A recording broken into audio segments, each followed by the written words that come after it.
I didn't think that he actually made contact with Chris. And you and Will weren't together. We weren't together. Did you see that as an act of love? It wasn't about me. If Will looked back and was trying to give me whatever the hell it was I was asking for, he wouldn't have been able to accomplish it anyway. The holy slap. Yeah. You write about in the book how you didn't realize that Will had actually slapped Chris. Yeah. Until much later. You suspected maybe it was a skit or a joke. I thought it was a skit, and then I realized it wasn't, but I didn't think that he actually made contact with Chris. Looked like he ducked it. Social media grabbed onto this eye roll. Mm-hmm. And they, social media believed that eye roll was some kind of like, go get him, Will. Yeah.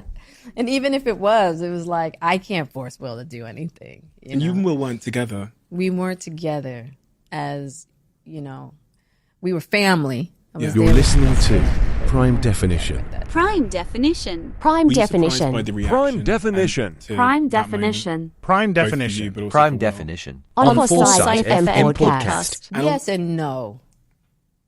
I was surprised at how much. I knew I was going to get blamed, but I didn't think that it was going to be.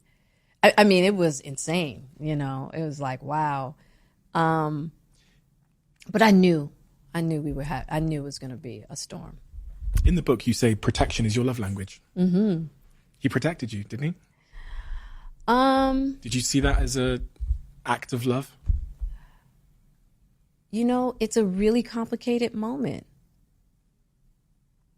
It's a really complex moment. I would say yes and no in a certain manner, But I definitely think in his way. But it was so much more. It wasn't about me. That's why it's complex, right? It's like it was about a lot more than just that moment. A lot more than just me. Mm-hmm. That's what I know. You know what I mean? Because you know Will and you know where he's come from. Yeah, and I there was a lot that was stirring up for him at that time because of emancipation.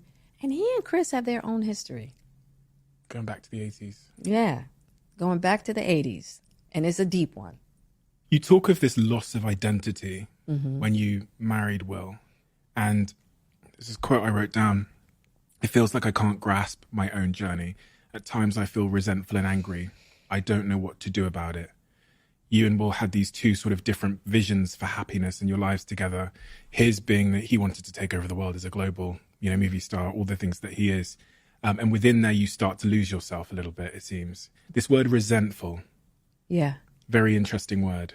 Yeah.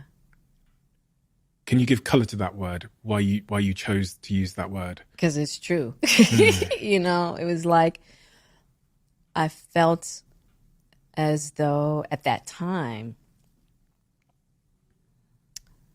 all right, if I want to help you do all of those things. I'm here to help you with that, right? And I'm like, and in return, I should get a bit of what I want, which is connection, right? And so for me, just giving and giving and giving and giving and giving and forgetting, well, not even forgetting, not realizing that I was abandoning myself in the hopes that if I just keep pouring into this, if I just keep pouring into him, if I keep pouring into his dream, I'm going to eventually get what I want. Right? And that's a false idea in so many ways, right? And so many of us do that. If Will looked back and was trying to give me whatever the hell it was I was asking for, he wouldn't have been able to accomplish it anyway. My name is Stacy, and whenever I pick my phone, the only podcast I listen is Foresight FM. You're the best.